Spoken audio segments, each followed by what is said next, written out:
जब देख लेना से तो लास्ट क्लास में जब पढ़ लेना से तो लास्ट क्लास हमने स्टार्ट किया था गैल्वेनिक सेल्स या वोल्टेज सेल्स। जब हमने जो पढ़ा था उसी को वापस एक बार बोल रहा हूँ। अच्छा था, कोई भी सेल होता है, ये ध्यान समझना ये। अब देख लो इसमें ध्यान से जो हमने लिखा था उसी को मैं बता रहा हूँ। पहले डायग्राम में जो बोला था, अच्छा था, कोई भी गैल्वेनिक सेल्स होते हैं उन्हीं को हम वोल्टेज सेल्स भी बोलते हैं। और गैल्वेनिक सेल्स या वोल्टेज सेल्स के एग्जाम्पल्स बहुत सारे होते हैं, लेकिन हमने बोला सबको। तो गैल्वेनिक सेल्स याद सुनना ध्यान से अब। तो गैल्वेनिक सेल्स या वोल्टेज सेल्स जो होते हैं उनके एग्जाम्पल्स बहुत सारे होते हैं, लेकिन हम सबको यहाँ स्टडी कर नहीं सकते। इसलिए हम उनको स्टडी करते हैं with the help of their simplest example, Daniell cell. तो बता, डैनियल सेल जो होता है वो गैल्वेनिक सेल का एक एग्जाम्पल है। तो बता, मैं ये बोल दूं Daniell cell is a galvanic cell, but ये बोलूं all galvanic cells are Daniell cell.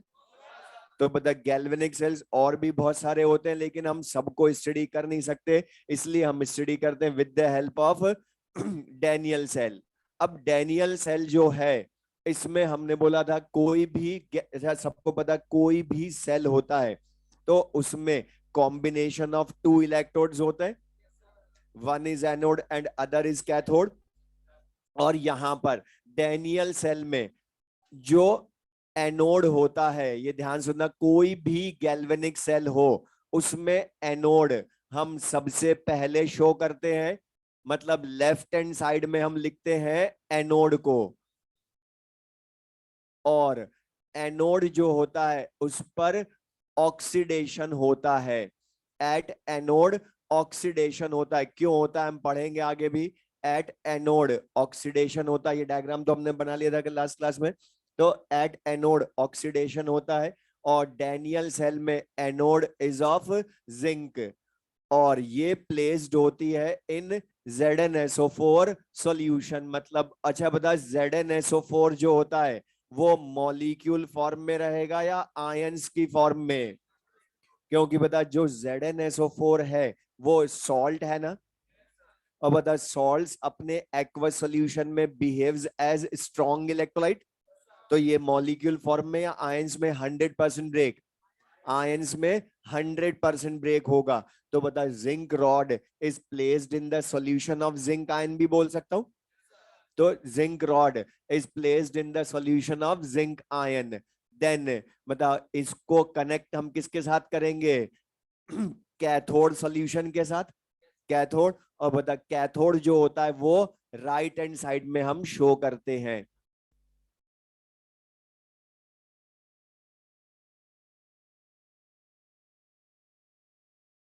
और डैनियल सेल में कैथोड हम लेते हैं कॉपर का। और एट कैथोड रिडक्शन होता है। और copper rod is placed in CuSO4 solution. और बता, CuSO4 भी सॉल्ट है ना। तो स्ट्रॉन्ग इलेक्ट्रोलाइट, तो ये भी अपने आयंस में 100% ब्रेक होगा। तो कॉपर आयन सल्फेट आयन का सॉल्यूशन होगा। तो बता, यहां पर देखोगे तो copper rod is placed in the solution of copper ions. और इंटरनली ये दोनों सॉल्यूशंस, एनोड एंड कैथोड के सॉल्यूशंस, इंटरनली कनेक्टेड होते हैं through salt bridge. Internally connected through salt bridge. और एक्सटर्नली कनेक्टेड होते हैं through metallic wire. Through metallic wire. और इस मेटेलिक वायर में देखोगे होता है गैल्वेनोमीटर या वोल्टामीटर। और ये सबको पता है, फिजिक्स में पढ़ते हो, गैल्वेनोमीटर या वोल्टामीटर की जो रीडिंग होती है वो वोल्टेज ऑफ द सेल की वैल्यू बताती है। तो ये ध्यान रखना, हम यूज भी करेंगे आगे कि EMF ऑफ सेल या सेल वोल्टेज बोले उसका मीनिंग एक ही है। और वो कौन बताता है? गैल्वेनोमीटर या वोल्टामीटर की रीडिंग। और यहां पर तो बता, ये जो हमने यहां तक पढ़ लिया था लास्ट क्लास में।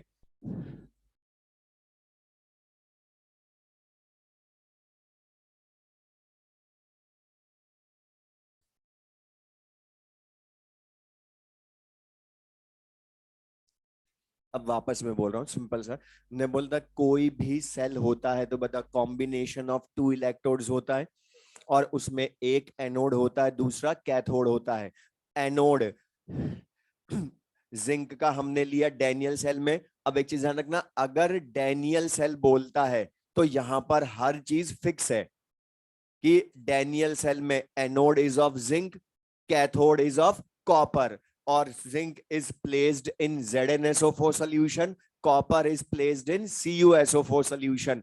और हमने एक चीज बोली थी कि जो गैल्वेनिक सेल्स होते हैं इनमें यहां देखोगे तो बता zinc rod is placed in ZnSO4 या zinc ion solution, copper rod is placed in Cu+2 ion solution. मतलब इनकी कंडीशन गैल्वेनिक सेल्स का जब भी हम इलेक्ट्रोड बनाते हैं, ध्यान सुनना, गैल्वेनिक सेल्स का जब भी हम इलेक्ट्रोड बनाते हैं तो इनकी कंडीशन होती है कि each electrode must be placed in the solution of its ions।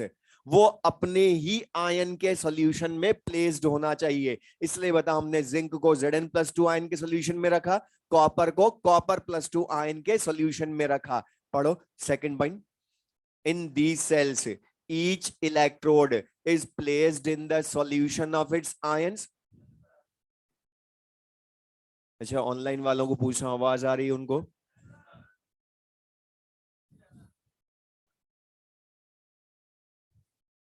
देख लेने से।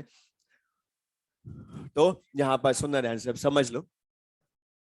तो एनोड पर, अच्छा हमने बोला each electrode is placed in the solution of its ions. मतलब बता अगर मैं जिंक की जगह सिल्वर का एनोड लूं तो बता फिर सिल्वर को अपने सिल्वर आयन के सॉल्यूशन में रखोगे गैल्वेनिक सेल में, या अगर मैग्नीशियम ले तो मैग्नीशियम आयन के सॉल्यूशन में रखेंगे। तो सेकंड पॉइंट का मीनिंग क्लियर कि each electrode must be placed in the solution of its ions. अब यहां पर एक चीज ध्यान से देखेंगे, हमने क्या बोला है कि एट एनोड ऑक्सीडेशन होता है, एट कैथोड रिडक्शन होता है। या मैं तुमसे दूसरा क्वेश्चन पूछूं इसी में कि बता डैनियल सेल में जिंक, ये ध्यान सुनना ये हमारे काम आएगा बहुत, कि डैनियल सेल में जिंक का एनोड लिया, कॉपर का कैथोड ही लिया, क्यों? लिखवा चुका हूं मैं, पढ़ो थर्ड पॉइंट। थर्ड पॉइंट पढ़ो, in these cells generally anode is of more reactive metal and cathode is of less reactive metal. अब एक चीज तुम्हें और इनऑर्गेनिक में पढ़ा होगा, मतलब जिंक एंड कॉपर में से मोर रिएक्टिव कौन होती है मेटल? जिंक। और वैसे हम इस चैप्टर में भी पढ़ लेंगे आगे नेक्स्ट क्लास में इलेक्ट्रोकेमिकल सीरीज में कि जो मेटल यहां बता जिंक जो होती है वो कॉपर से मोर रिएक्टिव होती है। तो बताइए ध्यान रखना, गैल्वेनिक सेल में जो मोर रिएक्टिव मेटल कंपैरेटिवली दूसरे से उसका एनोड होगा, जो लेस रिएक्टिव मेटल उसका कैथोड होगा। तो अब मुझे एक चीज बताएं, एट एनोड ऑक्सीडेशन होता है ना? क्यों? क्योंकि तुमने पढ़ा है, बता जो मेटल मोर रिएक्टिव होती है वो उतना इजीली इलेक्ट्रॉन लूज करती है ना? बोलो। जो मेटल जितना इजीली इलेक्ट्रॉन लूज करती है वो उतना मोर रिएक्टिव। और बता इलेक्ट्रॉन लूज करना मतलब क्या हो गया? ऑक्सीडेशन। तो एट एनोड ऑक्सीडेशन ही क्यों होता है, ये क्लियर है सबको? क्योंकि वो मोर रिएक्टिव मेटल का है। और बता यहां पर अब ये जब इलेक्ट्रॉन लूज होगा, मेटल मोर रिएक्टिव है एनोड पर, तो बता वो इलेक्ट्रॉन लूज करेगी ना? और इलेक्ट्रॉन लूज करेगी तो ये externally connected through metallic wire है ना? अच्छा था, इलेक्ट्रॉन सॉल्यूशन में ट्रेवल करता है या वायर में? वायर में। तो बता जब एट एनोड ऑक्सीडेशन होगा तो जिंक इलेक्ट्रॉन लूज करेगी, और वो वायर के थ्रू कहां जाएगा? कैथोड पर। और कैथोड पर बता क्या होगा, ऑक्सीडेशन या रिडक्शन? तो बता लेस रिएक्टिव मेटल का रिडक्शन होता है। और बता इलेक्ट्रॉन फ्लो स्टार्ट होगा तो करंट फ्लो भी स्टार्ट होगी ना ऑपोजिट डायरेक्शन में? बोलो। तो बता इलेक्ट्रॉन फ्लो की डायरेक्शन क्या होती है गैल्वेनिक सेल में? Anode to cathode. तो बता इसकी ऑपोजिट डायरेक्शन में करंट फ्लो भी होगी ना? और वो क्या होगी? From cathode to anode. और थोड़ा सा फिजिक्स का ध्यान हो, मतलब वहां तुम पढ़ते हो करंट फ्लो करवाने के लिए ईएमएफ सेल रेस्पॉन्सिबल होता है ना, या पोटेंशियल डिफरेंस होता है? तो ईएमएफ सेल भी जनरेट होगा जब करंट फ्लो होगी, और उसकी वैल्यू कौन बताएगा? गैल्वेनोमीटर की रीडिंग बताएगी ई सेल। तो बता यहां क्या हुआ? Eight anode oxidation, eight cathode reduction, उसकी वजह से इलेक्ट्रॉन फ्लो हुआ, तो ऑपोजिट डायरेक्शन में करंट फ्लो हुई और ईएमएफ जनरेट हुआ। अच्छा मुझे बताएं यहां पर ये जो एट एनोड ऑक्सीडेशन हो रहा है, एट कैथोड रिडक्शन हो रहा है, ये हमने बाहर से एनर्जी देकर करवाया या ये अपने आप हुआ? मतलब ये हमने तो इन दोनों को कनेक्ट किया था ना ओनली। ये तो रिलेटिव नेचर था कि zinc is more reactive than copper, इसलिए बता जिंक का ऑक्सीडेशन हो गया और कॉपर का रिडक्शन हुआ। तो बता इलेक्ट्रॉन फ्लो हुआ, मतलब ये ऑक्सीडेशन रिडक्शन रिएक्शन हमने करवाई, अपने आप हुई। और थर्मोडायनेमिकली बता जो भी प्रोसेस अपने आप होता है उसको स्पॉन्टेनियस बोलते हैं। तो बता रेडॉक्स रिएक्शन स्पॉन्टेनियसली हुई, उसकी वजह से इलेक्ट्रिसिटी एंड ईएमएफ जनरेट हुए ना? बोलो। तो पढ़ो first point. In the cells जो लिखा इट मींस, फर्स्ट पॉइंट में it means due to spontaneous redox reaction electricity and EMF are generated. समझ में आया उसका मीनिंग ये? अब इसका मैं सिंपल सा एग्जांपल बोलूं, गैल्वेनिक सेल, ध्यान सुनना। हम जनरल लाइफ में जो मोस्टली सेल्स यूज करते हैं वो गैल्वेनिक सेल्स होते हैं।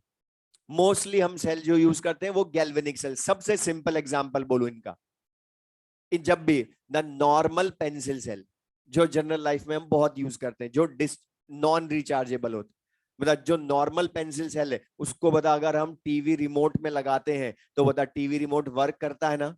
लेकिन बता हम तो खाली रिमोट में सेल लगाते हैं ना, बाहर से क्या बता इलेक्ट्रिसिटी भी देते हैं क्या उसको? नहीं देते, लेकिन फिर भी बताओ रिमोट वर्क करता है। क्यों? क्योंकि हमने एनर्जी नहीं दी उसको इलेक्ट्रिसिटी, वो सेल जो था उसने खुद ने इलेक्ट्रिसिटी जनरेट की, तभी तो बता रिमोट की मशीनरी ने काम किया ना। तो बता वो कौन सा हुआ वहां पर? उस सेल ने रिडॉक्स रिएक्शन की अंदर, कैसे की वो तो अभी बताऊंगा मैं। रिएक्शन की जिसकी वजह से इलेक्ट्रिसिटी जनरेट हुई।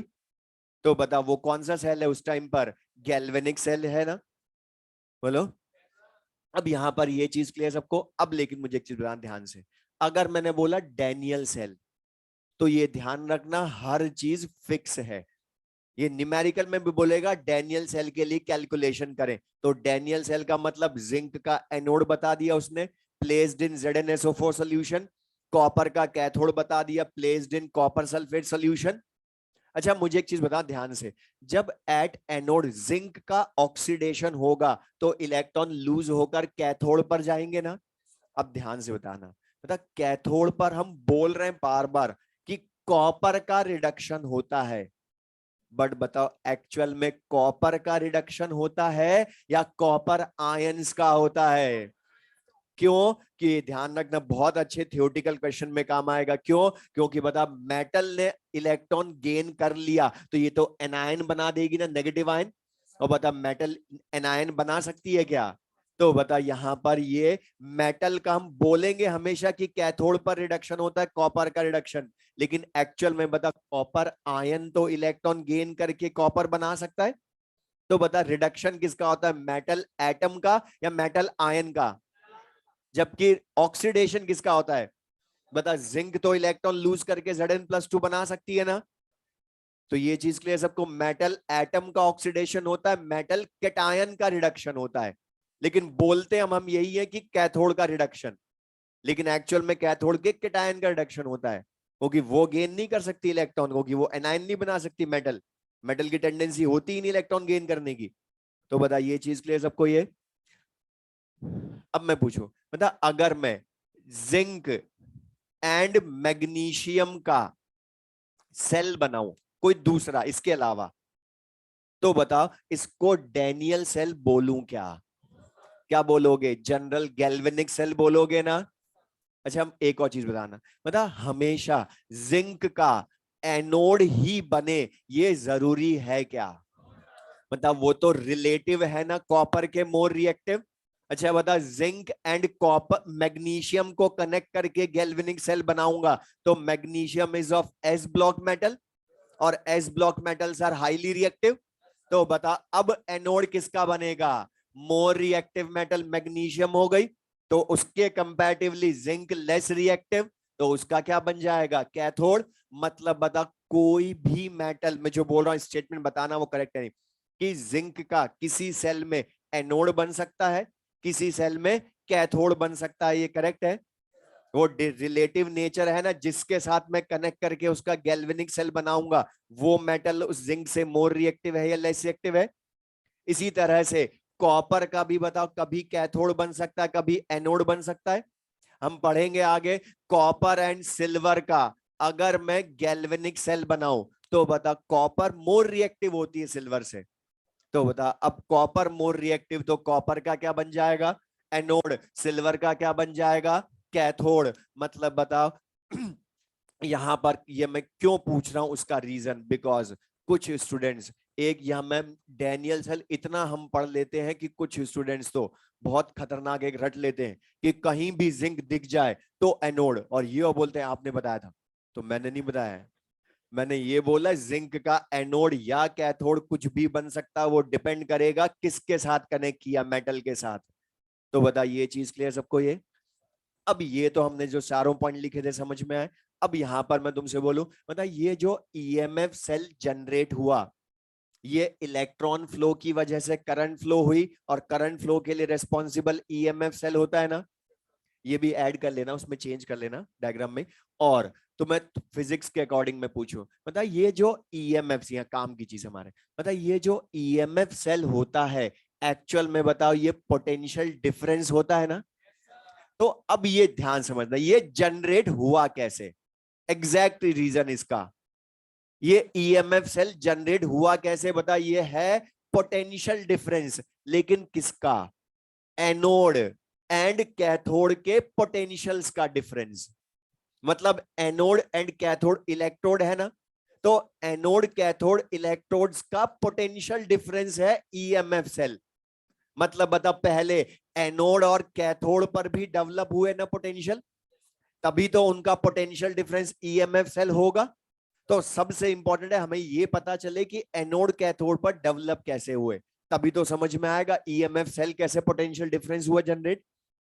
तो अब यहां पर देख लेना इसे, एट एनोड जनरेट कैसे होता है पोटेंशियल डिफरेंस।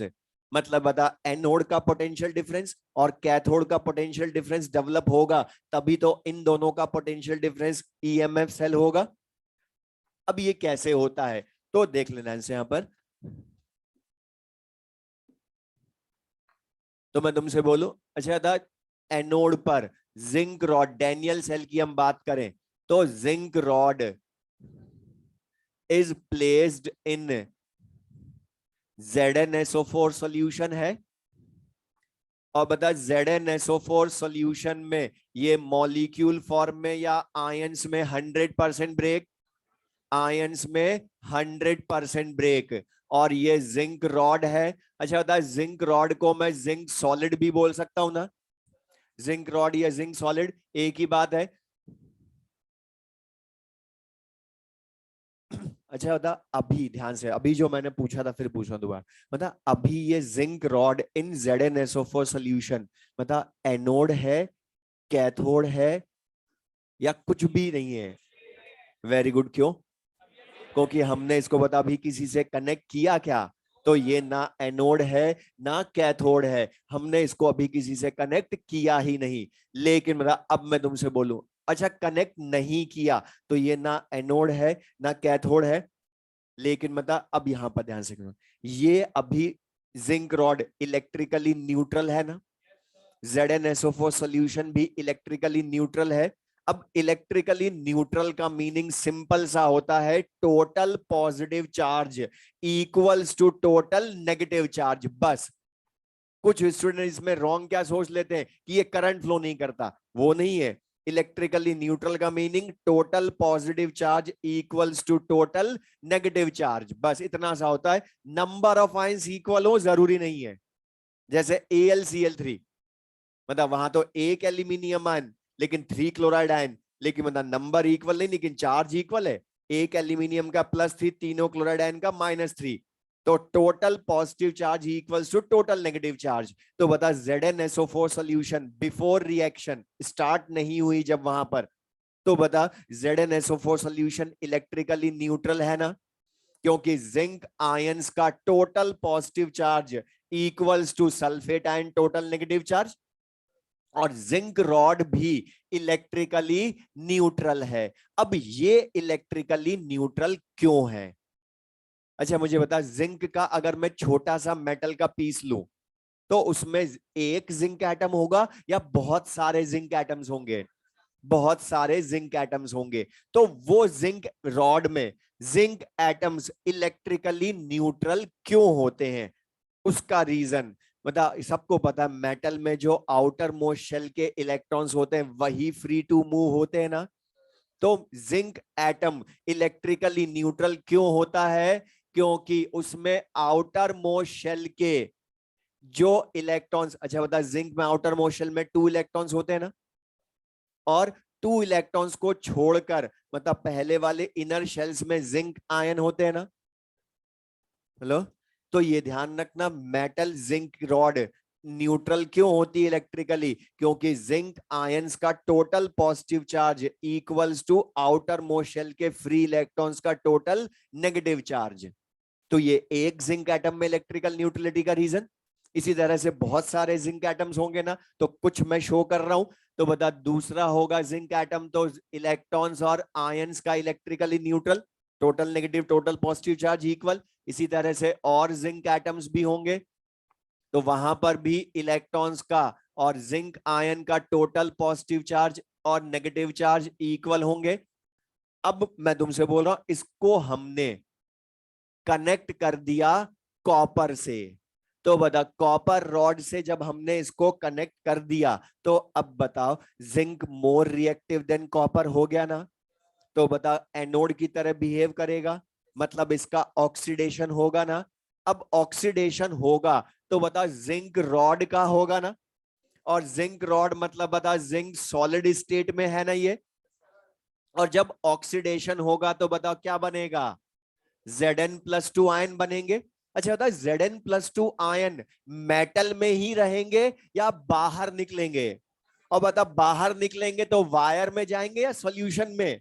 ओके बता, आयन ट्रेवल कहां करते हैं? सॉल्यूशन में करते हैं ना, इलेक्ट्रॉन वायर में करते हैं, लेकिन आयंस तो सॉल्यूशन में करते हैं। तो जब जिंक रॉड का ऑक्सीडेशन होगा तो बता ये जिंक आयन मेटल में से कहां डिसॉल्व होंगे? सॉल्यूशन में। तो बता जिंक आयन जो है वो एक्वस सॉल्यूशन में डिसॉल्व होंगे, तो बता बचेगा कौन? इलेक्ट्रॉन।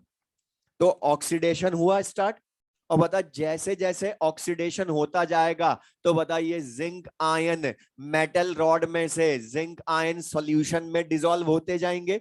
अच्छा बता, जिंक आयन मेटल रॉड से निकलकर सॉल्यूशन में डिसॉल्व होने लग जाएंगे, तो बता मेटल रॉड में जिंक आयंस की डेफिशिएंसी होने लग जाएगी ना।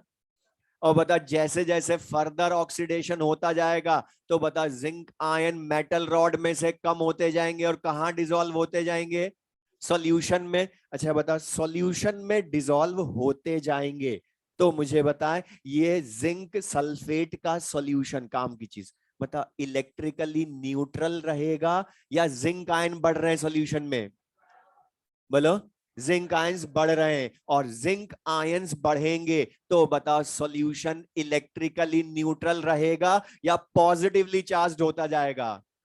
पॉजिटिवली चार्ज होता जाएगा। और बता मेटल रॉड पर कौन बचे? इलेक्ट्रॉन जो नेगेटिवली चार्ज्ड है। तो बता जैसे जैसे ऑक्सीडेशन होता जाएगा इलेक्ट्रॉन मेटल के अंदर बढ़ते जाएंगे, तो बता मेटल रॉड के अंदर नेगेटिव चार्ज की लेयर डेवलप होती जाएगी ना, नेगेटिव चार्ज की लेयर। और ये क्यों हो रही है? क्योंकि इसमें से जिंक आयन बाहर निकले और जिंक आयन सॉल्यूशन में बढ़ रहे हैं। और बता जिंक आयन सॉल्यूशन में बढ़े तो बता वो around negatively charged metal rod accumulate होना स्टार्ट हो जाएंगे ना, अपने ऑपोजिट चार्ज के पास ही अक्यूमुलेट होंगे। तो बता अब यहां पर थोड़ा सा ध्यान से फिजिक्स का कंसेप्ट कैपेसिटर का बता हुआ क्या। जैसे जैसे ऑक्सीडेशन होता जा रहा है सॉल्यूशन पॉजिटिवली चार्ज्ड होता जा रहा है, और मेटल रॉड नेगेटिवली चार्ज होती जा रही है। तो बता यहां पर कैपेसिटर की तरह मेटल के अंदर नेगेटिव चार्ज की लेयर डेवलप हो रही है और बाहर की तरफ पॉजिटिव चार्ज की लेयर डेवलप हो रही है, मतलब इलेक्ट्रिकल चार्जेस की डबल लेयर बन गई ना।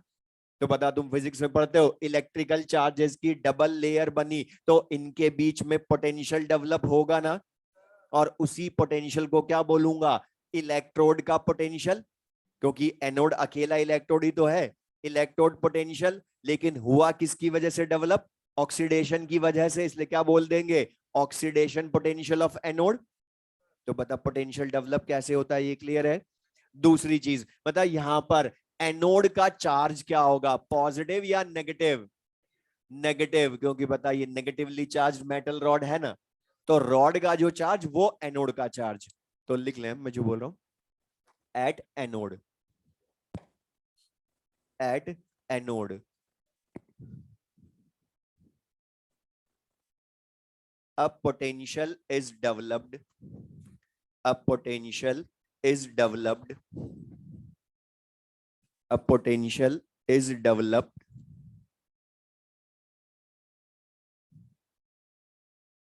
a potential is developed between, between, वो विंडो बंद कर दो पीछे, a potential is developed between negatively charged, negatively charged,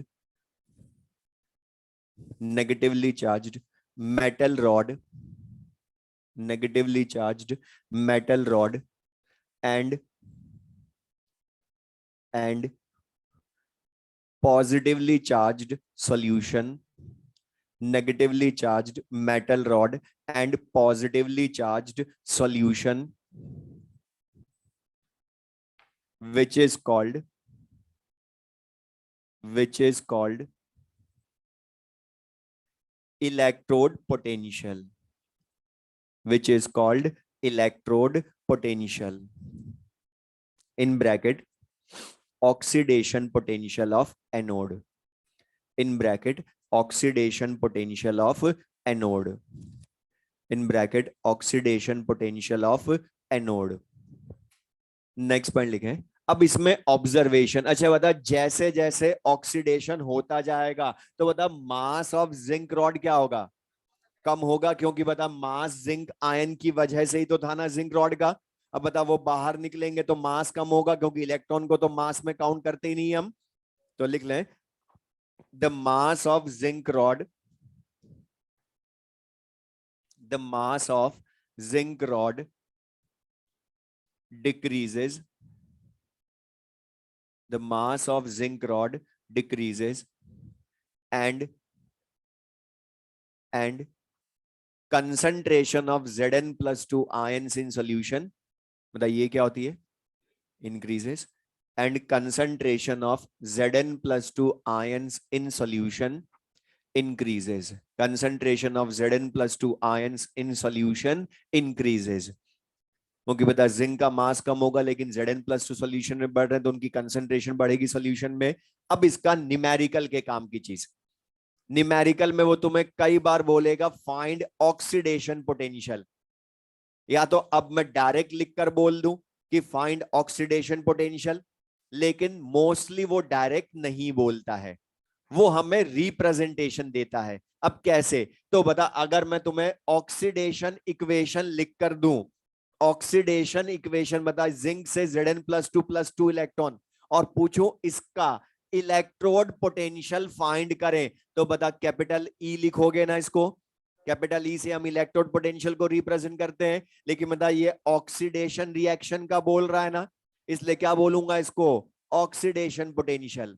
तो अगर ऑक्सीडेशन रिएक्शन लिखकर पोटेंशियल पूछूं तो उसको क्या बोल देंगे, ऑक्सीडेशन पोटेंशियल। तो ईओपी भी लिख सकते हो या ओनली ओपी लिख सकते हो, या सबसे ज्यादा जो रिप्रेजेंटेशन मिलेगा इसका, मतलब तुम्हें ध्यान भी आ जाएगा था, इसी को मैं EZn/Zn+2 लिख दूं।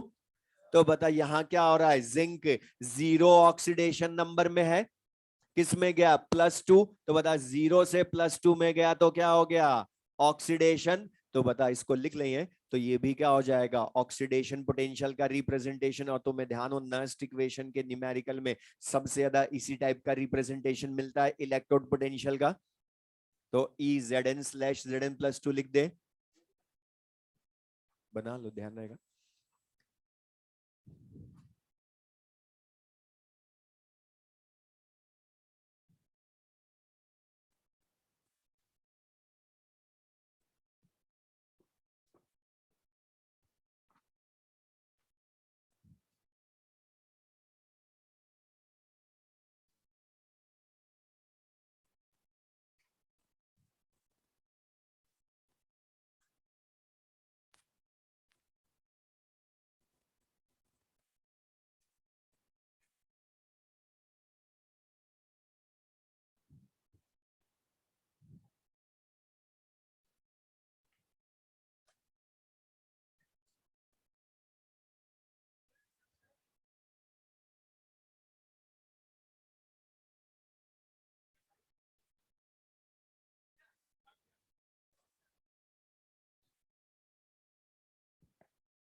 अब देख लें इस ध्यान से। तो eight anode oxidation potential develop कैसे होता है, क्लियर है।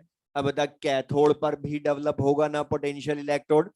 अब ये डेवलप कैसे होता है, तो ध्यान से देखना अपन। At anode oxidation potential develop होता है, at cathode reduction potential develop होता है। इधर देख लो, तो यहां पर देख लें ध्यान से।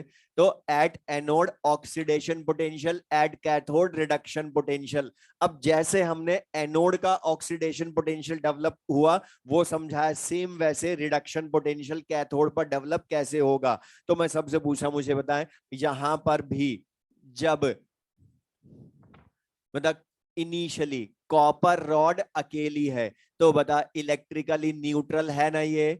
अच्छा, इलेक्ट्रिकली न्यूट्रल होने का रीजन यहां भी क्या है कि आउटर मोस्ट शेल के फ्री इलेक्ट्रॉन्स और कैटायन का total positive total negative charge equal. और ये ध्यान रखना कॉपर जो +1 +2 शो करती है, लेकिन एक्वस सॉल्यूशन में हमेशा वो +2 में ही एग्जिस्ट करती है। इसलिए यहां पर 2 मोल इलेक्ट्रॉन ही होंगे आउटर मोस्ट शेल में। तो बता यहां पर भी कैटायन और आउटर मोस्ट शेल के फ्री इलेक्ट्रॉन्स का चार्ज इक्वल, इसलिए इलेक्ट्रिकली न्यूट्रल। तो यहां पर भी कॉपर रॉड सेम वैसे के वैसे जैसे हमने जिंक रॉड में बोला, इलेक्ट्रिकल न्यूट्रलिटी का रीजन।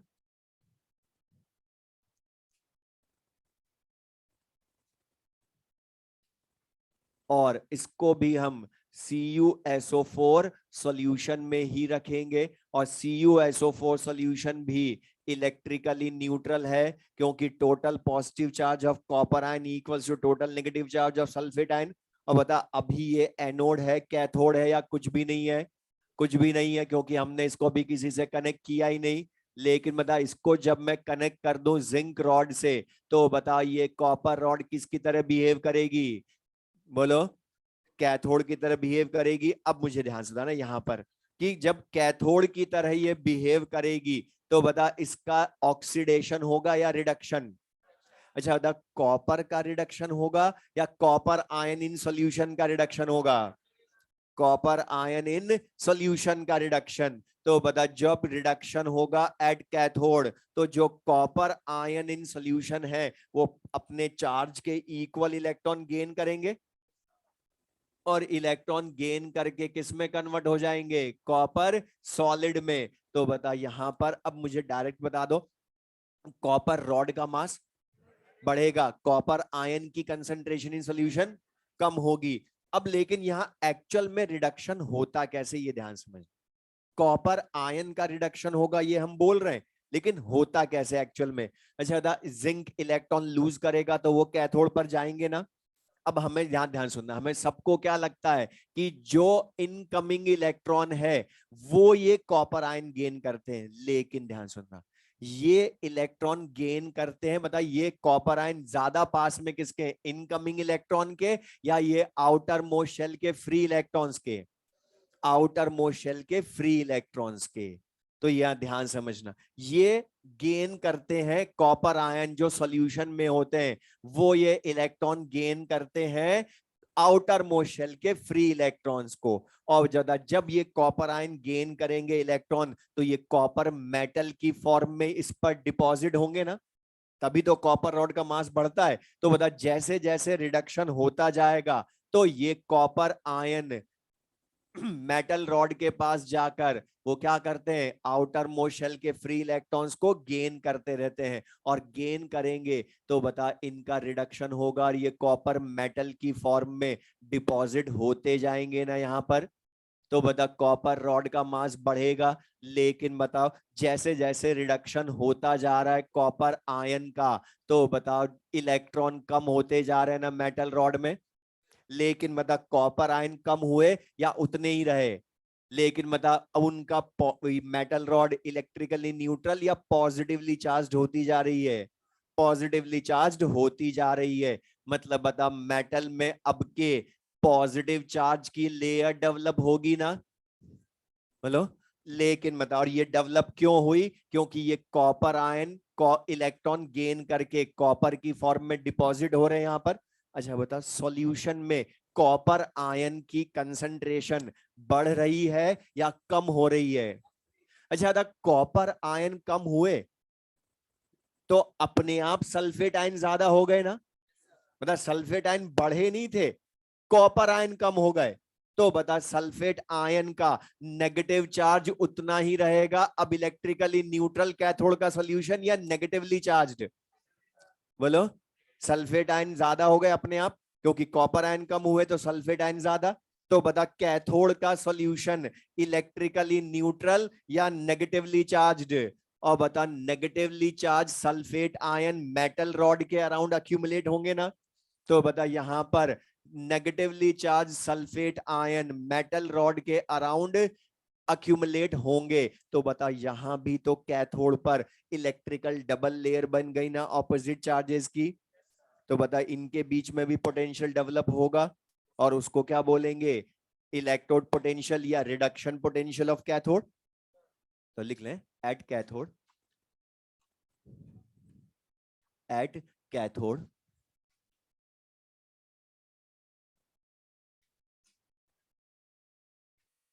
लिख लें, a potential is developed, a potential is developed, a potential is developed between, a potential is developed between positively charged, positively charged metal rod, positively charged metal rod and negatively charged and negatively charged solution, negatively charged solution is called, which is called, which is called, which is called electrode potential, which is called electrode potential, in bracket reduction potential of cathode, reduction potential of cathode. Next point लिखें, the mass of copper rod, the mass of copper rod, the mass of copper rod increases and concentration of, and concentration of Cu+2 ions in solution, and concentration of Cu+2 ions in solution decreases, decreases. तो बताइए इसका अगर मैं numerical में use करवाऊं और पूछूं reduction potential find करें, तो बता रिडक्शन पोटेंशियल फाइंड करें तो लिख लें रिप्रेजेंटेशन इसका। अगर मैं रिडक्शन इक्वेशन लिखकर पूछूंगा ई, तो उसको रिडक्शन पोटेंशियल बोल दोगे, लेकिन सबसे ज्यादा कौन सा मिलेगा, सेकंड वाला रिप्रेजेंटेशन। मतलब इसी में ECU+2/Cu लिखूं, आपके कैटायन पहले लिखा फिर मेटल लिखी, तो बता यहाँ क्या हो रहा है, कॉपर +2 से 0 में कन्वर्ट हो रही है ना, तो इसका क्या हुआ, रिडक्शन। तो बता रिडक्शन इक्वेशन लिखकर इलेक्ट्रोड पोटेंशियल पूछूं तो रिडक्शन पोटेंशियल बोलोगे, ऑक्सीडेशन इक्वेशन लिखकर पूछूं तो ऑक्सीडेशन पोटेंशियल, या सबसे ज्यादा सेकंड वाला रिप्रेजेंटेशन कि EZN/Zn+2 लिखा तो ऑक्सीडेशन हो रहा है इसलिए ऑक्सीडेशन पोटेंशियल, ECU+2/Cu लिखा तो रिडक्शन हो रहा है इसलिए रिडक्शन पोटेंशियल बोलोगे। और बता ये एनोड कैथोड पर पोटेंशियल डेवलप हुए ना ड्यू टू ऑक्सीडेशन रिडक्शन, और बता जब एनोड कैथोड पर पोटेंशियल डेवलप हुए तो इनका पोटेंशियल डिफरेंस EMF सेल भी जनरेट होगा ना। तो ये समझ में आया सबको, EMF सेल जनरेट कैसे होता है, या ये है क्या, simply potential difference of the two electrodes, anode cathode का पोटेंशियल डिफरेंस। अब यहां तुम देखोगे तो बता हमने क्या करा, यहां इसमें पूरे गैल्वेनिक सेल में हमने ऑब्जर्व क्या करा कि बता zinc in ZnSO4 solution placed है, copper in copper sulphate solution placed है, और इन एक्सटर्नली कनेक्टेड थ्रू ये क्या है, मेटेलिक वायर, और इंटरनली थ्रू सॉल्ट ब्रिज। अब बता हमने पूरा पढ़ लिया लेकिन सॉल्ट ब्रिज का भी तो यूज पता हो कि हमने सॉल्ट ब्रिज लिया क्यों इसमें। अच्छा मुझे एक चीज बता दे यहाँ पर, ये मैं जो बोल रहा हूं बता, ये जो जिंक रॉड या anode, zinc rod in ZnSO4 solution, इसको मैं एनोड हाफ सेल बोल सकता हूं, zinc in ZnSO4 anode half cell, copper in copper sulphate cathode half cell, और बता दोनों half cells externally connected through metallic wire, internally through salt bridge. अब ये सॉल्ट ब्रिज भी इसके लिए बहुत इंपॉर्टेंट पार्ट है। अब इसका यूज क्या है, क्यों लिया, होता क्या है, ये कैसे वर्क करता है वो भी हमें पता, तो लिख लें नेक्स्ट सॉल्ट ब्रिज, नेक्स्ट लिख लें salt bridge.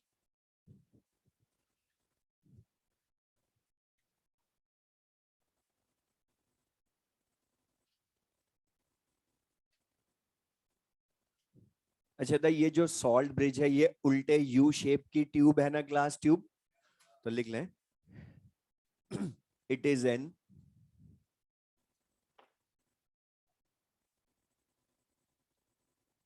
it is an inverted U-shaped, inverted U-shaped glass tube,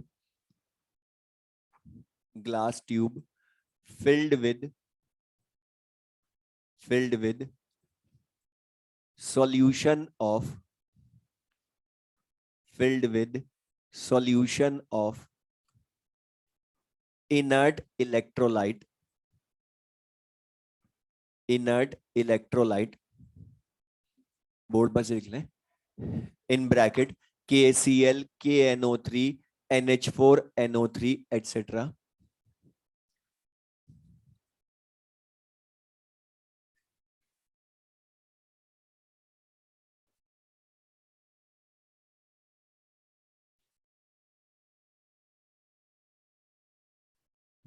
वापस बोल रहा हूं, it is an inverted U shaped glass tube filled with solution of inert electrolyte. अच्छा सॉल्यूशन ऑफ इनर्ट इलेक्ट्रोलाइट का मतलब aqueous solution of inert electrolyte मानोगे।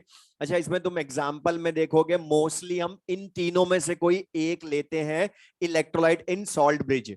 अब इन तीनों में से लेते हैं तो बताइए ये सब सॉल्ट्स है ना, और सॉल्ट्स अपने एक्वस सॉल्यूशन में है तो ये स्ट्रॉन्ग इलेक्ट्रोलाइट होंगे। तो बता ये अपने मॉलिक्यूल फॉर्म में रहेंगे या आयंस में 100% ब्रेक, आयंस में 100% ब्रेक, मतलब बता यहां एक तरह से हम इन आयंस को ही ले रहे हैं ना सॉल्यूशन में, लेकिन साथ में आगे लिख लें ब्रैकेट के बाद विद जिलेटिन और आगर आगर, विद जिलेटिन और आगर आगर। अब ये जो जिलेटिन या आगर आगर ये केमिकल सब्सटेंस होते हैं जो जेल की तरह होते हैं। और बता हमने पढ़ा देखा जेल, बताओ प्योर लिक्विड होता है, प्योर सॉलिड होता है या सेमी सॉलिड होता है। तो यहां ध्यान सुनना, इस जिलेटिन का यूज अपनी नॉलेज के लिए बस बता रहा हूं, कोई बहुत ज्यादा यूज है नहीं इसका, बस इतना सा यूज है कि ये जो एक्वस सॉल्यूशन ऑफ KCl या KNO3 या अमोनियम नाइट्रेट लेते हैं इसको हमें चाहिए होता है सेमी सॉलिड फॉर्म में। इसलिए हम इसको बस सेमी सॉलिड फॉर्म में लेते हैं यहां पर KCl KNO3 या अमोनियम नाइट्रेट के साथ जिलेटिन को। काम के हैं KCl KNO3 अमोनियम नाइट्रेट। अब सॉल्ट्स या इनर्ट इलेक्ट्रोलाइट मोस्टली इन्हीं में से कोई लेते हैं, क्यों, या कौन से सॉल्ट को हम सॉल्ट ब्रिज में यूज कर सकते हैं वो भी हमें पता हो। तो लिख लें इसी में properties of inert electrolyte, properties of inert electrolyte, properties of inert electrolyte. First लिख लें, first the mobility of, first the mobility of cation and anion, the mobility of cation and anion of inert electrolyte, the mobility of cation and anion of inert electrolyte should be almost equal, should be almost equal, should be almost equal। अच्छा, the mobility का मतलब velocity या speed ही है ना। अब पहले मैं इसका क्वेश्चन बोला, रीजन क्यों इनकी वेलोसिटी मतलब केटायन एनायन की क्यों वेलोसिटी इक्वल होनी चाहिए, उसका रीजन तो मैं आगे बताऊंगा जब सॉल्ट ब्रिज का यूज बताऊंगा। बट उसके पहले क्वेश्चन जो कंपटीशन में पूछा जा चुका है, अब मैं क्वेश्चन बोल रहा हूं। उसने इतना सा क्वेश्चन पूछा था कि इन salt bridge KNO3 can be used because, तो उसका रीजन था क्योंकि उसके K+ और NO3- की वेलोसिटीज आर ऑलमोस्ट इक्वल। तो यही सॉल्ट्स क्यों लेते हैं हम, बता, सॉल्ट्स तो इनके अलावा भी होते हैं ना बहुत सारे, लेकिन वो तो नहीं लेते हम। क्यों नहीं लेते, क्योंकि जिनके केटायन आयन की वेलोसिटी इक्वल होगी उनको हम यहां यूज कर सकते हैं। एक और वर्ड लिखा, बार बार बता, इलेक्ट्रोलाइट लिख रहे हो या इनर्ट इलेक्ट्रोलाइट। अब इस इनर्ट वर्ड का मीनिंग भी समझना, लिख ले सेकंड, यहां पर किस तरह से यूज करेंगे इनर्ट वर्ड को, लिख लें सेकंड प्रॉपर्टी इसी में, the ions of, the ions of inert electrolyte, the ions of inert electrolyte should be non-reactive, should be non-reactive with the ions of, should be non-reactive with the ions of solutions of, ions of solutions of both the half cells, ions of solutions of both the half cells, ions of solutions of both the half cells। अब इसका मतलब क्या है, non reactive with the, अच्छा बता, अगर मैंने salt bridge में KCl लिया तो ये Cl- K+ की फॉर्म में रहेगा, और इसका जो Cl- होता है वो एनोड सोल्यूशन में जाता है और K+ कैथोड सोल्यूशन में जाता है। तो बता, यहां पर ये जो Cl- K+ है एनोड कैथोड सोल्यूशन में जाएंगे तो यहां भी आयन है ना, तो ये इन आयंस के साथ रिएक्शन करके कोई नया प्रोडक्ट ना बनाए। और ये समझना ध्यान से, नया प्रोडक्ट बनने का मतलब है जो कंपाउंड बनेगा वो मॉलिक्यूल फॉर्म में एग्जिस्ट भी करे, तो हम बोलेंगे कि वो रिएक्टिंग है। जैसे इसका एग्जांपल बोल रहा हूं पहले, रिएक्टिंग नेचर का ही मतलब क्या है, या ये सॉल्ट इनर्ट इलेक्ट्रोलाइट हम कब काम में नहीं ले सकते हैं उसको मैं समझाऊं। तो इसी में क्वेश्चन ही लिख लें, वो थ्योरी है या क्वेश्चन कुछ भी बोल सकते हो उसको, तो लिख लें इफ, इसी सेकंड पॉइंट में ये क्वेश्चन है, if solution of half cell, solutions of half cell, solutions of half cell contains, contains, board पर से लिख लें, Ag+ Pb+2 और Hg2+2 आयंस। अच्छा था, ये Hg2+2 मर्क्यूरिक या मर्क्यूरस, मर्क्यूरस, क्योंकि मर्क्यूरिक होता है ओनली Hg+2 और ये Hg2+2 तो मर्क्यूरस है। तो if solution of half cell contains Ag+ Pb+2 और Hg2+2 ions, then in salt bridge, then in salt bridge KCl cannot be used. KCl cannot be used because they precipitate in the form of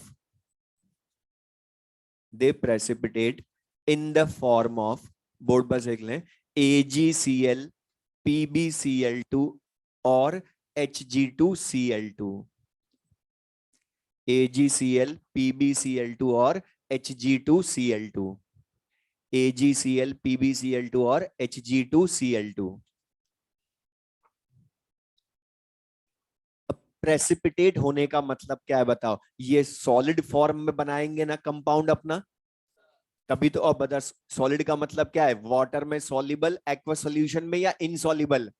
insoluble.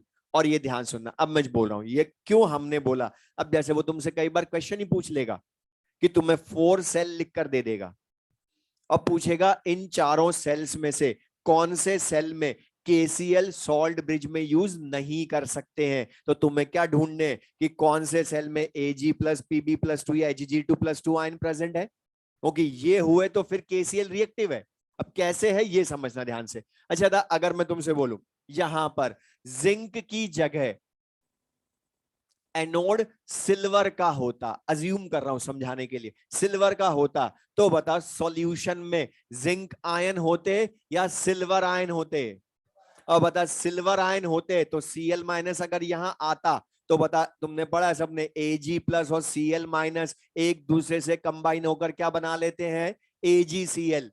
और ये insoluble in water होता, मतलब precipitate हो जाता है। मतलब बता मॉलिक्यूल फॉर्म में एग्जिस्ट करेगा ना AgCl, और हमने क्या बोला, प्रोडक्ट बनने का मतलब है मॉलिक्यूल फॉर्म में एग्जिस्ट करे। और बता सॉलिड है तो एग्जिस्ट करेगा।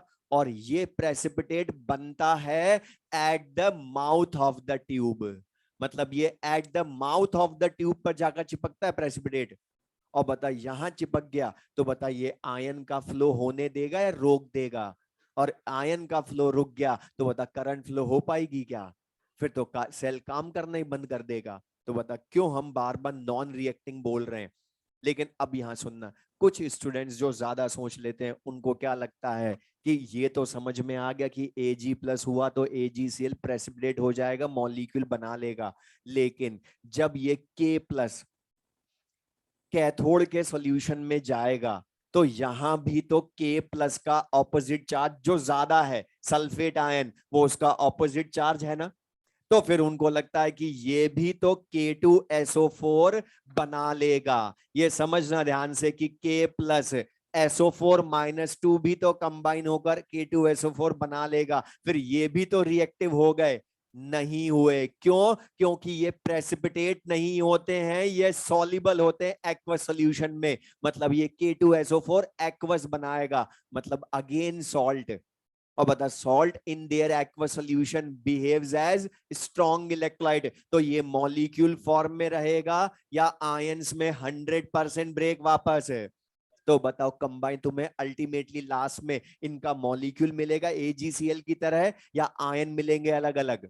तो बता सॉल्यूशन में आयन अलग अलग मिलेंगे, मतलब क्या है, इन्होंने रिएक्शन की क्या? तो ये नॉन रिएक्टिंग का मतलब समझ में है।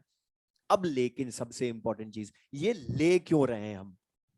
सॉल्ट ब्रिज में इनर्ट इलेक्ट्रोलाइट लिया क्यों, जरूरत क्या है उसकी? तो इसका यूज लिख लें हम। Functions of salt bridge, functions of salt bridge. First लिख लें, सबसे सिंपल यूज लिख लें first, functions of salt bridge. First, it connects it connects it connects the solutions of it connects the solutions of both the half cells, connect solutions of both the half cells, and completes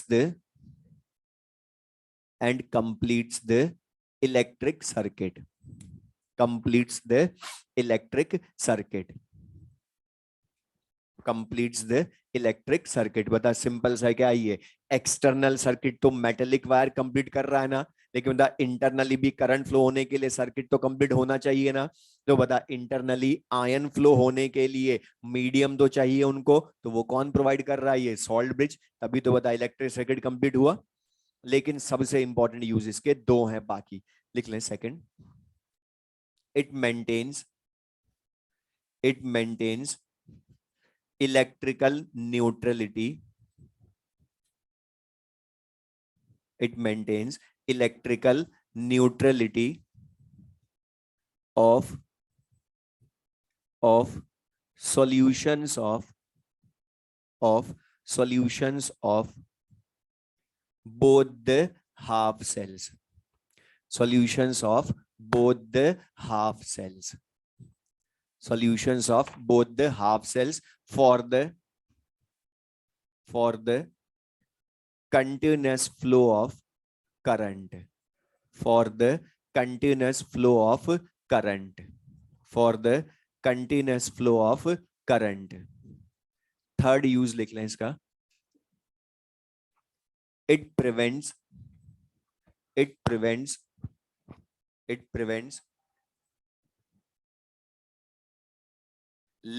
liquid junction potential, liquid junction potential, liquid junction potential, जिसको हम short में क्या लिखते हैं, LLJP।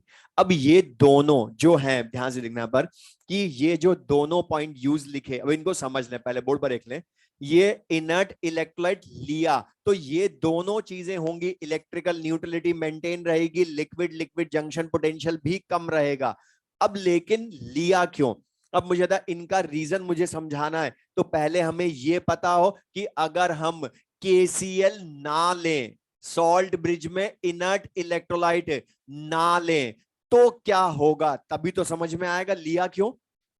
तो अब ध्यान सुनना, मैं थ्योरी बता रहा हूं। अब सॉल्ट ब्रिज हमने नहीं लिया होता, सॉल्ट ब्रिज में इनर्ट इलेक्ट्रोलाइट नहीं लिया होता, तो क्या हो जाता, क्योंकि सबसे इंपॉर्टेंट यूज है सॉल्ट ब्रिज में इनर्ट इलेक्ट्रोलाइट का।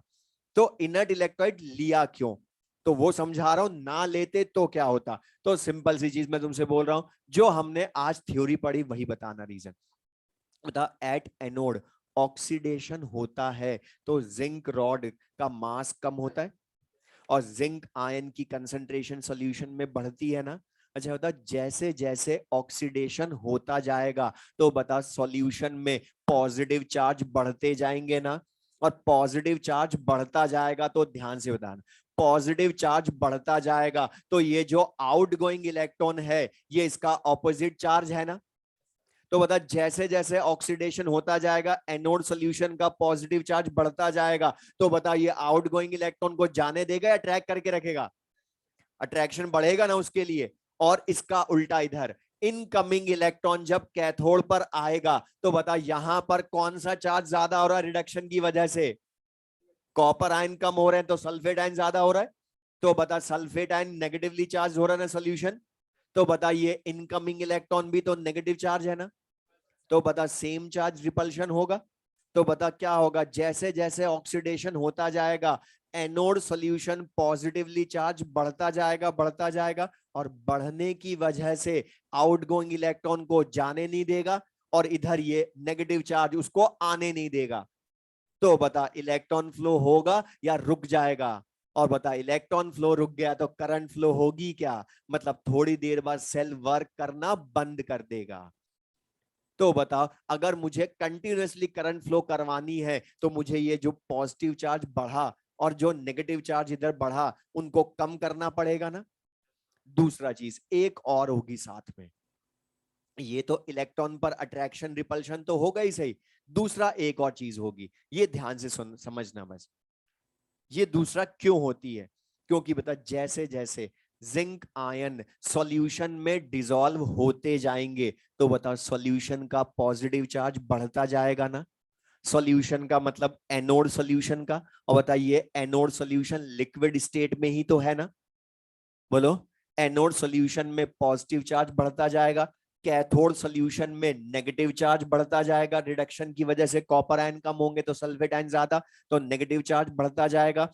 अच्छा मुझे एक चीज बता, ये जो एनोड सॉल्यूशन का लिक्विड है और कैथोड सॉल्यूशन का लिक्विड है, मतलब एक दूसरे के थ्रू कांटेक्ट में है ना, ये सॉल्ट ब्रिज के अलोंग, सॉल्ट ब्रिज के थ्रू ये कांटेक्ट में है, और सॉल्ट ब्रिज को हम शो करते हैं डबल वर्टिकल लाइन से। अभी समझाने के लिए बता रहा हूं, तो बताइए डबल वर्टिकल लाइन क्या शो करती है, सॉल्ट ब्रिज को। और बता सॉल्ट ब्रिज के लेफ्ट साइड में एनोड सॉल्यूशन है, राइट साइड में कैथोड सॉल्यूशन है, और एनोड सॉल्यूशन पॉजिटिवली चार्ज्ड हो रहा है, कैथोड सॉल्यूशन नेगेटिवली चार्ज्ड हो रहा है। अच्छा बता, इन दोनों सॉल्यूशंस में भी अट्रैक्शन होगा ना? क्यों? क्योंकि बता सॉल्ट ब्रिज के थ्रू ये भी तो एक दूसरे के कांटेक्ट में है ना, और यहां पर इसी वजह से, जैसे जब मैंने बोला दो चीजें एक साथ होंगी, पॉजिटिव चार्ज नेगेटिव चार्ज बढ़ने की वजह से, एक तो यहां होगा इलेक्ट्रॉन पर अट्रैक्शन रिपल्शन, दूसरा ये सॉल्यूशंस भी एक दूसरे को सॉल्ट ब्रिज के अलोंग अट्रैक्ट करने लग जाएंगे। और अट्रैक्ट करने क्यों करने लग गए? क्योंकि बता इधर पॉजिटिव चार्ज ज्यादा हो रहा है और इधर इसका ऑपोजिट चार्ज ज्यादा हो रहा है, इसलिए यहां पर ध्यान सुनना, कुछ positive charge around along salt bridge भी अक्यूमुलेट होना स्टार्ट हो जाते हैं, और इधर कुछ negative charge around salt bridge accumulate होना स्टार्ट हो जाते हैं। क्यों होते हैं वापस बोल रहा हूं, क्योंकि बता सॉल्ट ब्रिज में एनोड सॉल्यूशन पॉजिटिवली चार्ज्ड है ना, और पॉजिटिव चार्ज है, और बता ये एक दूसरे के कांटेक्ट में भी तो है सॉल्ट ब्रिज के, इसलिए यहां अट्रैक्शन रिपल्शन तो शो करेंगे इलेक्ट्रॉन पर, साथ में सॉल्ट ब्रिज के अलोंग ये एक दूसरे के कांटेक्ट में भी है। तो बता यहां पर भी तो सॉल्ट ब्रिज के अलोंग भी तो इलेक्ट्रिकल डबल लेयर बन गई ना, और इलेक्ट्रिकल डबल लेयर बन गई तो बता इनके बीच में भी तो पोटेंशियल डिफरेंस डेवलप होगा ना। और ये जो पोटेंशियल डिफरेंस है ये कहां डेवलप हो रहा है, लिक्विड लिक्विड का जहां कांटेक्ट हो रहा है, मतलब जंक्शन, लिक्विड लिक्विड का जंक्शन मतलब सॉल्ट ब्रिज के अलोंग, लिक्विड लिक्विड के जंक्शन पर डेवलप हो रहा है ना ये पोटेंशियल, इसलिए इसका नाम भी क्या बोला, liquid liquid junction potential, liquid liquid junction potential. और ये मैं जब लाइन बोलने वाला हूं इसके लिए वो याद रखना, सुनना ध्यान से, कि ये प्रैक्टिकली ऑब्जर्व किया हमने, थियोरेटिकली इसका कोई रीजन नहीं है, कि लिक्विड लिक्विड जंक्शन पोटेंशियल जो होता है इसका नेचर ईएमएफ ऑफ सेल का ऑपोजिट होता है, मतलब ये ईएमएफ ऑफ सेल को अपोज करता है। अगर ये बढ़ता गया तो ये ईएमएफ सेल को अपोज करेगा ज्यादा, और इसका मतलब क्या है कि ईएमएफ सेल मतलब करंट फ्लो करवाने के लिए रेस्पॉन्सिबल है ना, तो बताइए करंट फ्लो होने देगा रोकेगा उसको? और तुम खुद सोचो, ऐसे क्वेश्चन फिजिक्स में भी करते हो, मतलब ईएमएफ सेल तो फिक्स है, अगर लिक्विड लिक्विड जंक्शन पोटेंशियल बढ़ता गया तो बता बढ़ते बढ़ते एक स्टेज ऐसी आएगी जब ये ईएमएफ सेल के इक्वल हो जाएगा, और इक्वल हो गया तो बता अब करंट फ्लो होने देगा क्या वो, मतलब सेल वर्क करना फिर बंद कर देगा? बोलो। तो बता हमें क्या करना पड़ेगा, लिक्विड लिक्विड जंक्शन पोटेंशियल को कम करना है, तो बता ये चार्ज कम करो। अब बता इनको चार्ज कम कौन करेगा, इनका ऑपोजिट आयन, बता जिंक आयन जो बढ़ा उसको कम कौन करेगा, जिंक आयन का पॉजिटिव चार्ज को नेगेटिव चार्ज ही कम कर सकता है। तो इनर्ट इलेक्ट्रोलाइट लेते क्यों हैं हम, हमने बोला था ना उसका Cl माइनस एनोड सॉल्यूशन में जाता है और कैटायन कैथोड सॉल्यूशन में जाता है। क्यों? क्योंकि बता जैसे ही ऑक्सीडेशन होगा तो एनोड सॉल्यूशन में +2 चार्ज बढ़ेगा, तो ये 2 Cl माइनस यहां दे देगा, और 2 Cl माइनस देगा तो बता -2 चार्ज और +2 चार्ज इक्वल हो गया ना, मतलब इलेक्ट्रिकल न्यूट्रलिटी मेंटेन रहेगी, तो अट्रैक्शन नहीं होगा, लेकिन रुकेगा नहीं ये प्रोसेस, क्योंकि बता जैसे ही ये आएंगे इलेक्ट्रिकल न्यूट्रल होगा, बता साइमल्टेनियसली फिर ऑक्सीडेशन हो जाएगा, फिर ये Cl माइनस आएंगे, इधर भी ऐसा ही, बता सल्फेट आयन जैसे ही बढ़ेगा -2 चार्ज, 2 पोटेशियम आयन यहां आ जाएंगे, तो बता इलेक्ट्रिकल न्यूट्रलिटी, लेकिन रुकेगा नहीं, फिर साइमल्टेनियस रिडक्शन तो हो रहा है ना, ये समझ में आया सबको? तो बता यहाँ पर ये चीज क्लियर सबको। अब मुझे बता, यहाँ पर हमने एक चीज बोली थी, फर्स्ट पॉइंट प्रॉपर्टी, कि cation anion of inert electrolyte की मोबिलिटी या वेलोसिटी इक्वल होनी चाहिए ना। क्यों? सिंपल सा रीजन सुन ले, बिकॉज बता अगर Cl माइनस की वेलोसिटी कम है बहुत K प्लस से, तो बता K प्लस तो जल्दी पहुंचकर न्यूट्रल कर देगा ना कैथोड सोल्यूशन को, लेकिन बता उस टाइम पर एनोड सोल्यूशन न्यूट्रल होएगा क्या? क्योंकि ये तो पहुंचा ही नहीं उस टाइम। तो बता फिर भी ये अट्रैक्ट करेगा उसको, मतलब इलेक्ट्रॉन फ्लो फिर भी नहीं हो सकता। तो बता दोनों ऑलमोस्ट सेम टाइम पर पहुंचने चाहिए ना। इसलिए हमने क्या बोला, velocity of cation anion must be almost equal, जिससे कि दोनों ऑलमोस्ट सेम टाइम पर जाकर न्यूट्रल हो। तो ये समझ में आया सबको? ये तो ये क्लियर सबको? तो बता यही हमने बोला सॉल्ट ब्रिज मींस हमने गैल्वेनिक सेल जो पढ़ा उसकी सारी थ्योरी, ये सबको क्लियर है, मीनिंग क्लियर सबको ये। अब मैं यहाँ पर बोल रहा हूँ इतना सारा जो हमने ये पढ़ा, मतलब अगर इतना सारा इसको रिवाइज करेंगे तो बहुत टाइम लग जाता है। तो अब हमें शॉर्ट में करना है, मतलब एक लाइन में करना है। क्योंकि बता अगर मैं तुमसे बोलूं कि डैनियल सेल में क्या होता है या कौन होते हैं, कैसे वर्क करता है, तो मैं क्या बोलूंगा कि डैनियल सेल में जिंक का एनोड होता है placed in ZnSO4 solution, copper का कैथोड होता है placed in copper sulphate solution, zinc का मास डिक्रीज होता है, जिंक आयन कंसंट्रेशन इंक्रीज होती है, कॉपर का मास इंक्रीज होता है, कॉपर आयन कंसंट्रेशन डिक्रीज होती है, electron flows from zinc to copper, current flows from copper to zinc. मतलब बहुत सारा बोलना पड़ता है ना, बहुत सारा बोलना पड़ता है। तो हम सुनना, आप काम कीजिए, सुन लो कि इतना सारा ना बोलना पड़े उसके लिए हम क्या करते हैं, शॉर्ट में सिंगल लाइन में इसका सेल रिप्रेजेंटेशन, जिससे कि डैनियल सेल के अलावा भी कोई भी नया गैल्वेनिक सेल हो तो उसके लिए भी हमें सब चीजें पता चल जाए। तो लिख ले next topic, cell representation. Cell representation,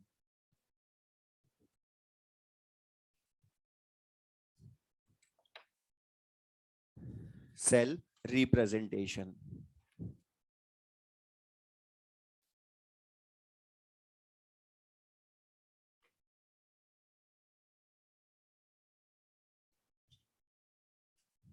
अब देख लें ध्यान से, सेल रिप्रेजेंटेशन ये कैसे होता है या यूज कैसे करते हैं हम, तो देख लें ध्यान से इसमें सेल रिप्रेजेंटेशन।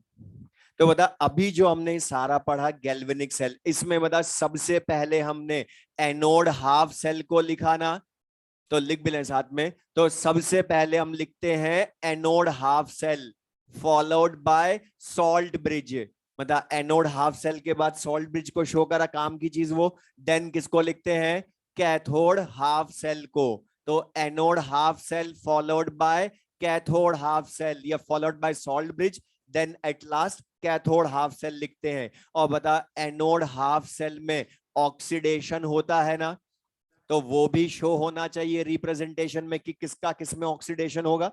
हमने बोला ना अभी कि जिंक का Zn+2 में ऑक्सीडेशन होता है, तो एक लाइन में सब चीज पता चलनी चाहिए। देन कैथोड पर रिडक्शन होता है, तो किसका किसमें रिडक्शन वो भी हमें पता चलेगा। तो अब ये तो हमने इन जनरल शॉर्ट में हमने बोला सेल रिप्रेजेंटेशन क्या रिप्रेजेंट करता है, कैसे लिखते हैं। लेकिन एग्जैक्ट जो अभी हमने डैनियल सेल पढ़ा, इसी को सिंगल लाइन में शो कर दें पहले। तो रिप्रेजेंटेशन ऑफ डैनियल सेल, अगर मैं ये बोलूं representation of Daniell cell, representation of Daniell cell, तो बता यहां पर अब मैं एक न्यू रूल बोल रहा हूं, ये IUPAC का न्यू रूल है, सुनना ध्यान से, और ये बहुत अच्छे न्यूमेरिकल में काम आएगा। कोई भी गैल्वेनिक सेल हो, ध्यान सुनना, कोई भी गैल्वेनिक सेल हो उसमें ऑलवेज एनोड, जिस एलिमेंट का एनोड होता है वो सबसे पहले लिखेंगे। आयन के लिए कुछ नहीं बोल रहा हूं मैं, जो एनोड है एलिमेंट का वो सबसे पहले लिखेंगे, और जो कैथोड है वो सबसे लास्ट में लिखेंगे। एनोड सबसे पहले, कैथोड सबसे लास्ट में। तो बता जिंक रॉड को सबसे पहले लिखोगे, और जिंक रॉड मतलब जिंक सॉलिड लिखूंगा। देन जिंक अपने आयन के सॉल्यूशन, जिंक आयन के सॉल्यूशन में रहता है ना, तो इसके बाद किसको लिखेंगे, वो कौन से आयन के सॉल्यूशन में रहता है, मतलब Zn+2 आयन। अब यहां एक और रूल सुन लेना से, अच्छा ये जो जिंक और Zn+2 आयन है, बता दोनों है तो जिंक की ही स्पीशीज, बट बता इनकी फिजिकल स्टेट सेम है क्या? लिक्विड है, एक्वस मतलब लिक्विड, और ये सॉलिड। तो ध्यान सुनना, सेम स्पीशीज की डिफरेंस इन फिजिकल स्टेट को हम रिप्रेजेंट करते हैं सिंगल वर्टिकल लाइन से। तो ये ध्यान रखना, double vertical line salt bridge को शो करती है, single vertical line difference in physical state of same species. और देन सॉल्ट ब्रिज आएगा ही सही। देन कैथोड पर, अच्छा बता कैथोड पर कॉपर है वो सबसे लास्ट में होगा, तो पहले किसको लिखे फिर? कॉपर आयन को, क्योंकि कॉपर किस में रहता है? कॉपर आयन के सॉल्यूशन में, तो copper ion in aqueous solution. और फिर लिखेंगे लास्ट में कॉपर रॉड। और बता यहां भी physical state different but same species copper ही है ना, कॉपर आयन कॉपर, तो सिंगल वर्टिकल लाइन भी शो करेंगे। और जब इसका एग्जैक्ट नर्स्ट इक्वेशन का न्यूमेरिकल होगा तो वहां पर हम इन रिप्रेजेंटेशन में ही इन ब्रैकेट आयंस की कंसंट्रेशन भी लिख देंगे, आयंस की कंसंट्रेशन भी लिख देंगे। तो बता एग्जैक्ट रिप्रेजेंटेशन हो गया, और हमें इससे अब हर चीज पता चल गई। चाहे तुम्हें कोई भी गैल्वेनिक सेल का रिप्रेजेंटेशन दे दे, तो बता दिख रहा है ना कि जो सबसे पहले लिखा हो वो एनोड, जो सबसे लास्ट में लिखा है वो कैथोड, और कौन किसमें ऑक्सीडाइज होगा कौन रिड्यूस होगा वो भी दिख रहा है। अब इसका सबसे इंपॉर्टेंट यूज, अब यहां पे ध्यान से, यहां से हमारे काम की चीज, नर्स्ट इक्वेशन में सबसे इंपॉर्टेंट चीज बोल रहा हूं, नर्स्ट इक्वेशन का फॉर्मूला पूरी फिजिकल केमिस्ट्री में ऐसा फॉर्मूला है कि जिसको तुमने डायरेक्ट यूज किया आंसर कभी नहीं आएगा। उसके लिए सबसे पहले हमें लिखनी पड़ती है सेल रिप्रेजेंटेशन को देखकर सेल रिएक्शन, और ये हमें आता है तो हम नर्स्ट इक्वेशन के न्यूमेरिकल कर लेंगे, कभी भी रॉन्ग नहीं कर सकते जब तक हमारी इच्छा ना हो। हम हमेशा करेक्ट करेंगे, बस सेल रिप्रेजेंटेशन को देखकर सेल रिएक्शन ढंग से लिखना है हमें। अब कैसे लिखेंगे तो ध्यान सुनना, बता सुन ले, बता जो सेल रिएक्शन है, बता ये ऑक्सीडेशन है, रिडक्शन है, या रेडॉक्स रिएक्शन है? तो रेडॉक्स रिएक्शन लिखनी है। तो ध्यान सुनना, जब भी सेल रिप्रेजेंटेशन को देखकर, जैसे इसी की लिखे हम, तो सबसे पहले एनोड की ऑक्सीडेशन हाफ रिएक्शन लिखेंगे और कैथोड की रिडक्शन, क्योंकि एनोड पर ऑक्सीडेशन होता है ना, कैथोड पर रिडक्शन, तो एनोड की ऑक्सीडेशन हाफ रिएक्शन, कैथोड की रिडक्शन हाफ रिएक्शन।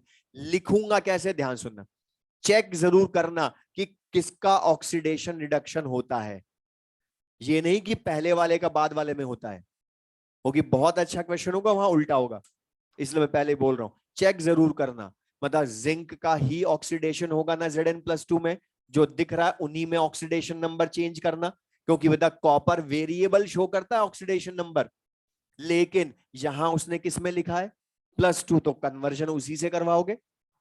तो एनोड पर जिंक का ऑक्सीडेशन होगा, तो ये क्या बनाएगा? Zn+2 ion in aqueous solution, और बता 0 से +2 में गया तो 2 मोल इलेक्ट्रॉन लूज भी करेगा। देन ये इलेक्ट्रॉन कहां जाएंगे? कैथोड पर, वहां रिडक्शन में इन्वॉल्व होंगे। अच्छा रिडक्शन किसका होगा? कॉपर का या कॉपर आयन का?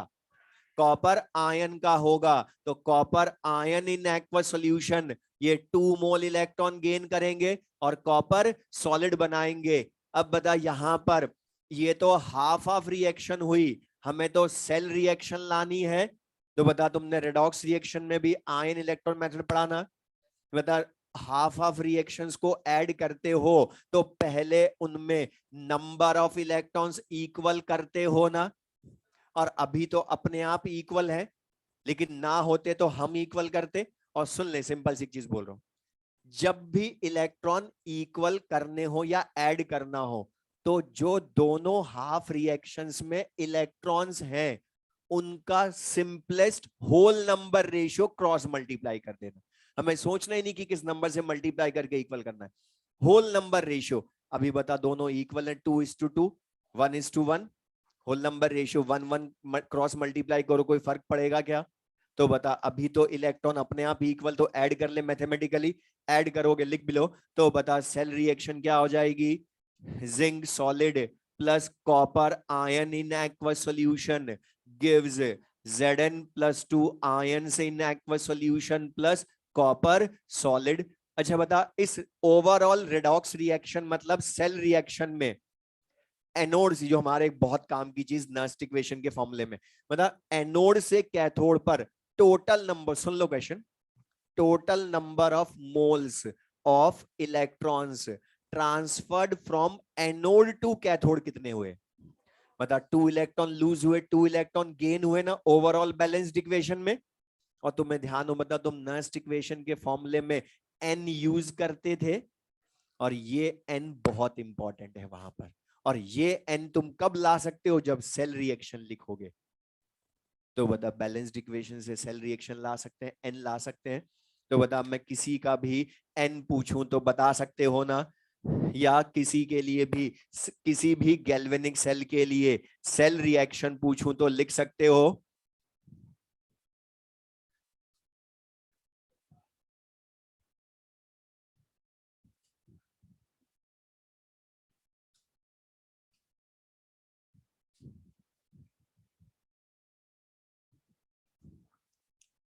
और जिन्होंने वो लिख लिया, इस सेल रिएक्शन की लिख लो, गैल्वेनिक सेल की, जिन्होंने वो लिख लिया ये लिख ले।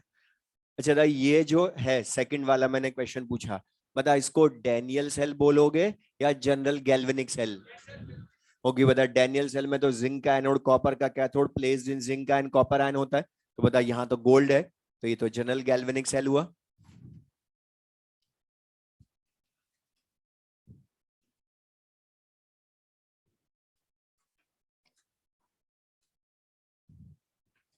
इसकी सेल रिएक्शन लिख लो।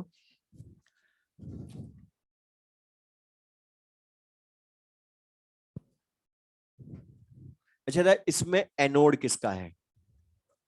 कॉपर का। जो सबसे पहले लिखा होगा वो एनोड, और जो सबसे लास्ट में लिखा होगा वो कैथोड। आयन के लिए कुछ नहीं बोल रहा हूं, ये ध्यान रखना हमेशा, मैं किसके लिए बोल रहा हूं? जो सबसे पहले लिखा है वो एनोड, जो सबसे लास्ट में लिखा है वो कैथोड। आयन कहीं भी हो, उससे मतलब नहीं हमें। और अब बता, एनोड पर रिडक्शन होगा या ऑक्सीडेशन? ऑक्सीडेशन। तो बता, किसका किसमें? कॉपर आयन का कॉपर में, कॉपर का कॉपर आयन में।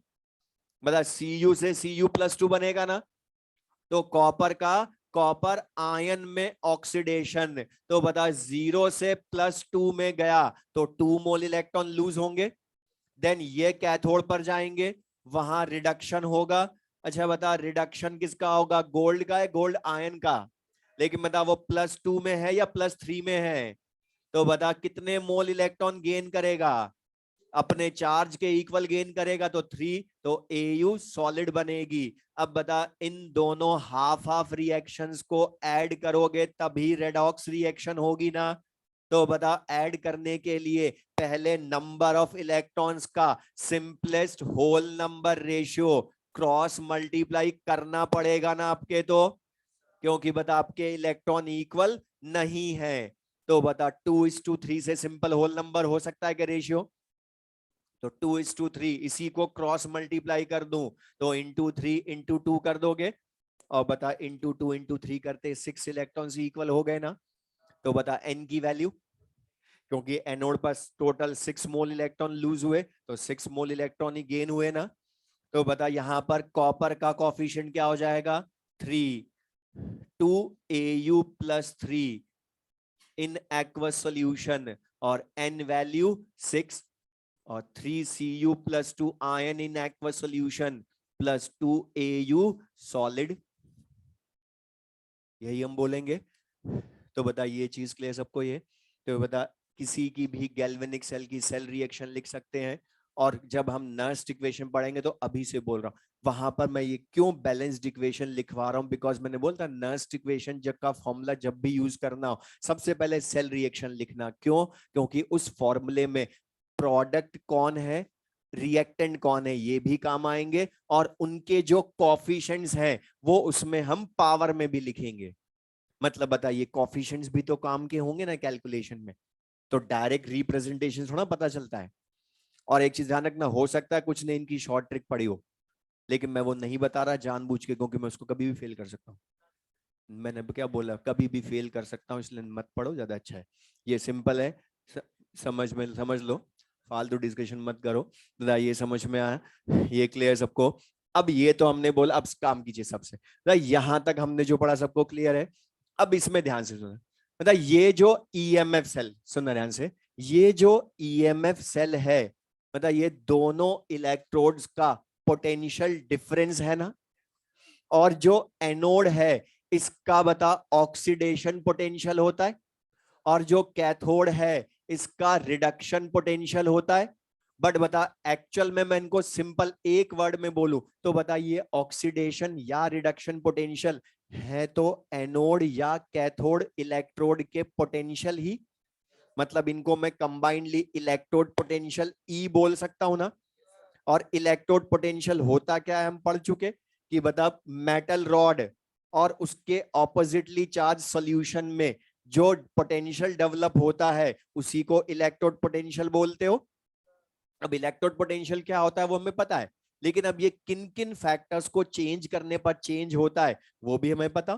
तो लिख ले next topic, factors affecting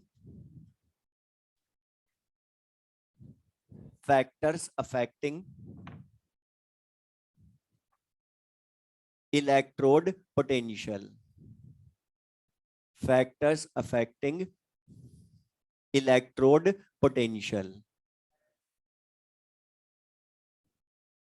factors affecting electrode potential. और बता इसको हम रिप्रेजेंट किससे करते हैं, कैपिटल ई से। लिख लें, factors affecting electrode potential in bracket capital E. और ये जो कैपिटल ई है ये अगेन हम दो टाइप का बोलते हैं, साथ में लिख लें, ऑक्सीडेशन पोटेंशियल, रिडक्शन पोटेंशियल, ओपीआरपी। तो इलेक्ट्रोड पोटेंशियल ई, ओपी और RP, oxidation potential, reduction potential.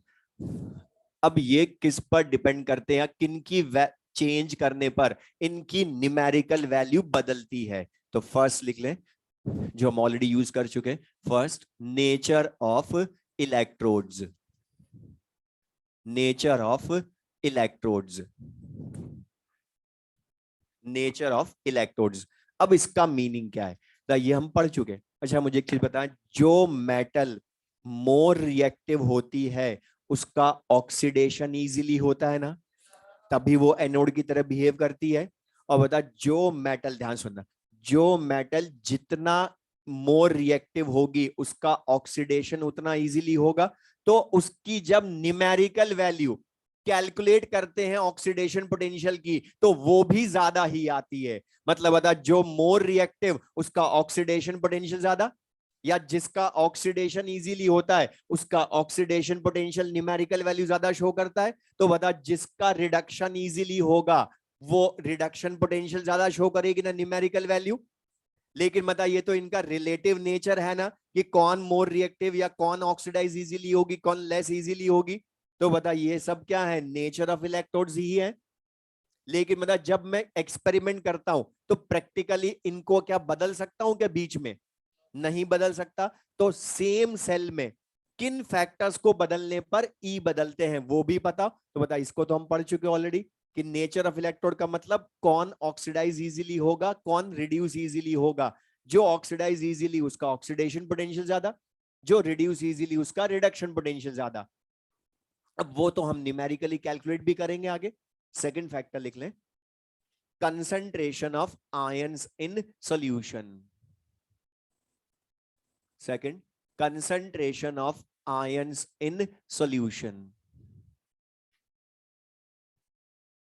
Concentration of ions in solution. Third लिख लें, pressure and temperature. Third, pressure and temperature.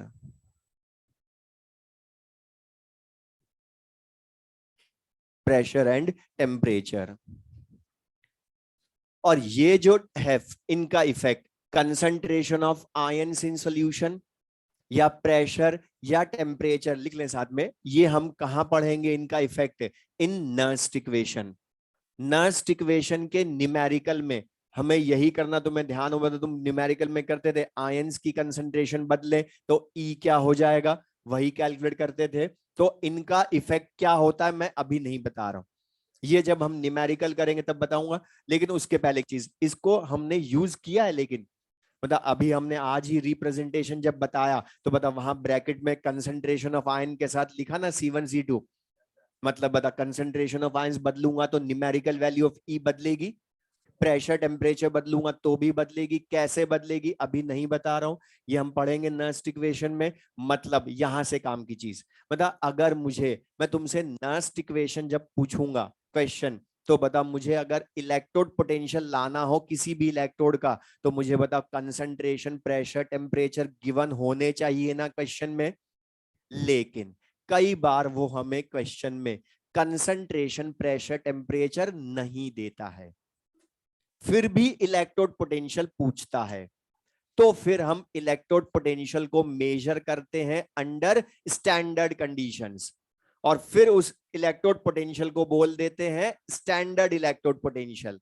तो लिख ले नेक्स्ट टॉपिक इसी में, standard electrode potential, standard electrode potential, standard electrode potential, standard electrode potential.